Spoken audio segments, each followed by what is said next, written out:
everyone. This is your own Aparna Sharma at your own channel Physics at your Tips. बेटा हम लोगों ने इससे पिछली वाली वीडियो में we have studied about area vector and we have studied about electric flux.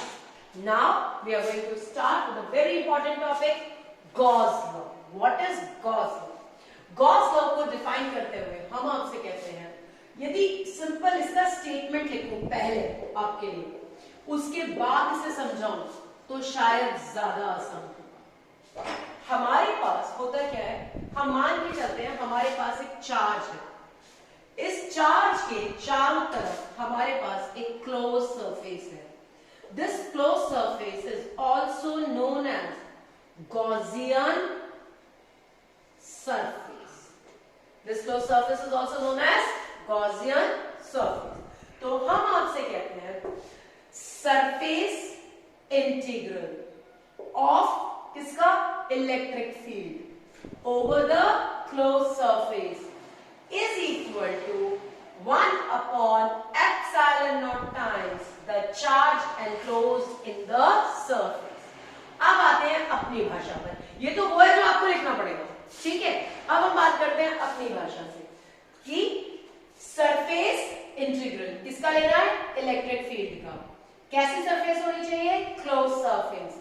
किसके बराबर होता है, 1 अपॉन एप्सिलॉन नॉट टाइम्स उस सरफेस के अंदर जितना चार्ज रखा हुआ है उसके, 1 upon epsilon naught times the charge enclosed within that surface. So once again surface integral, surface देखो यहां ds लिखा है ना, तो surface integral of electric field over a closed surface is equal to 1 upon epsilon naught time the charge enclosed within the surface।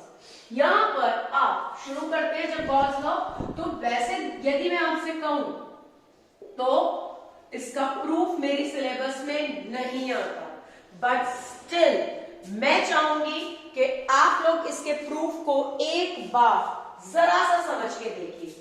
सबसे पहला काम जो आपको जरूर करना चाहिए वो है किसी भी जगह चार्ज रख के उसके आसपास गॉसियन सरफेस बनानी चाहिए। अब हमारी गॉसियन सरफेस क्या ऐसे ही बन जाएगी?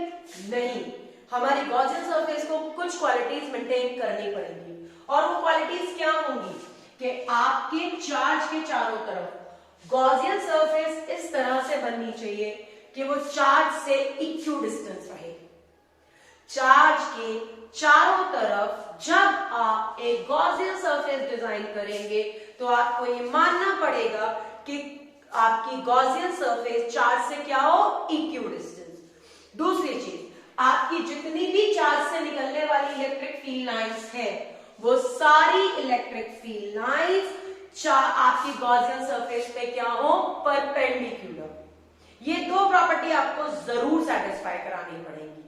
पहला, Gaussian surface should be, every point of the Gaussian surface should be equidistant from the charge। Gaussian surface का हर पॉइंट चार्ज से इक्विडिस्टेंस हो।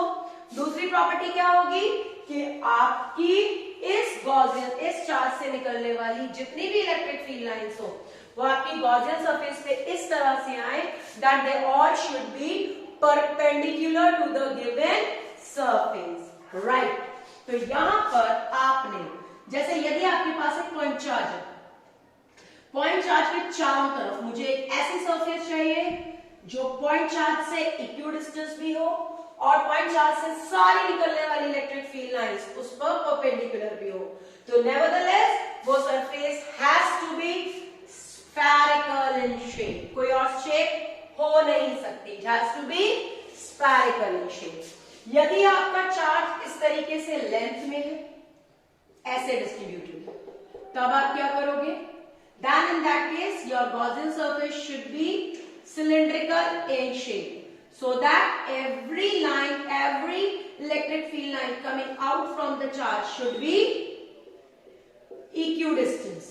and दूसरी बात क्या होनी चाहिए, बिल्कुल सही है कि यहां पर हर ये जगह इसके हर पॉइंट से क्या हो जाए बेटा, इक्यू डिस्टेंस, ठीक है। तो क्योंकि मैंने यहां पर अपने लिए पॉइंट चार्ज लिया है तो मैं स्टार्ट करती हूं।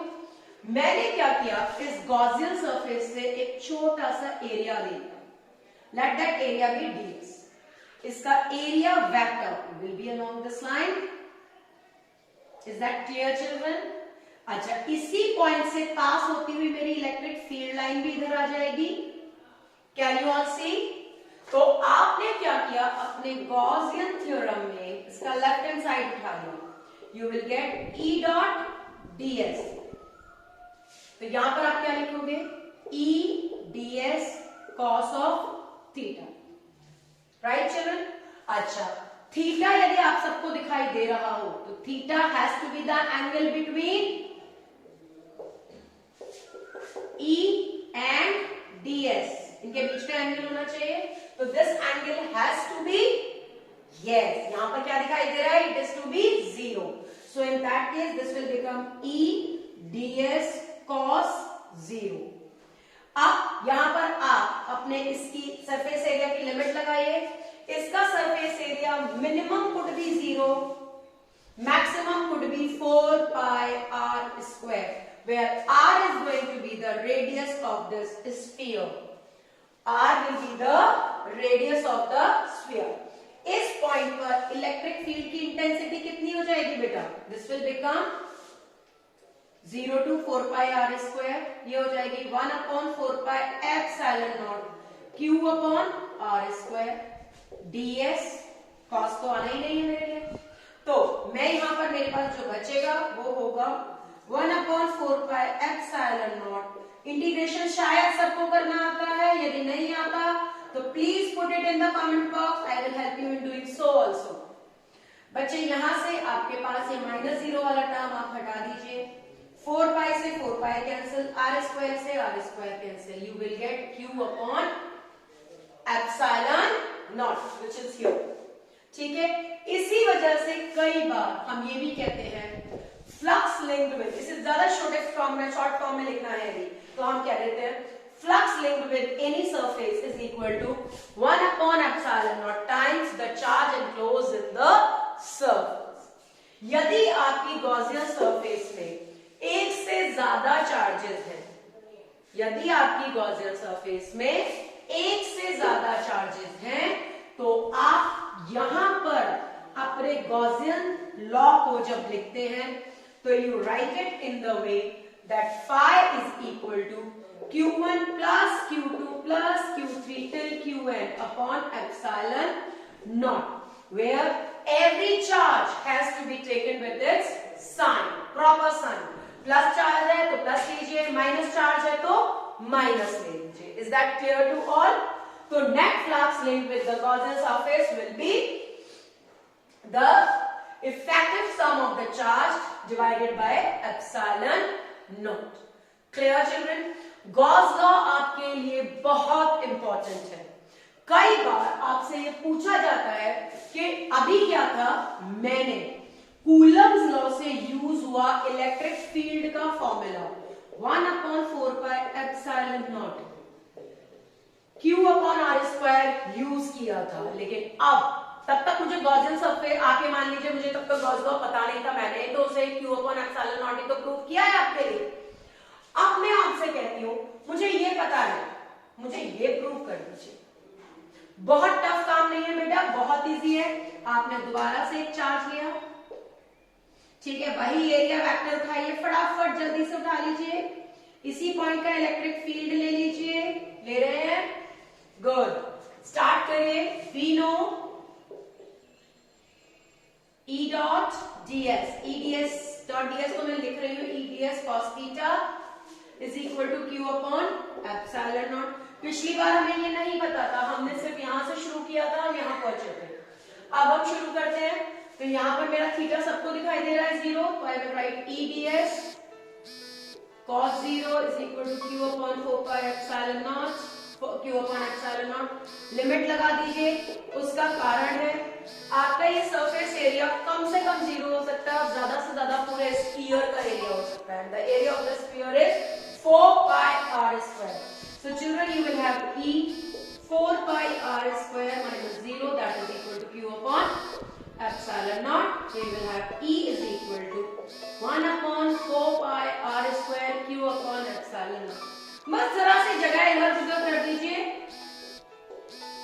can see that you have reached to this formula.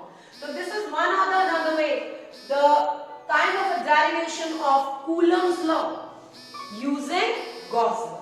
आप चाहें तो यहाँ पर force experience by the charge निकाल सकते हैं. Q naught into E, you will get Q naught 1 upon 4 pi epsilon naught Q upon R square. थोड़ा इधर उधर करके देखिए, सब समझ आता है. Clear?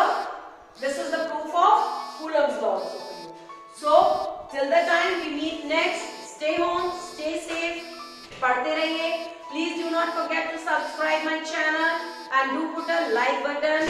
I'm eagerly waiting for your comments.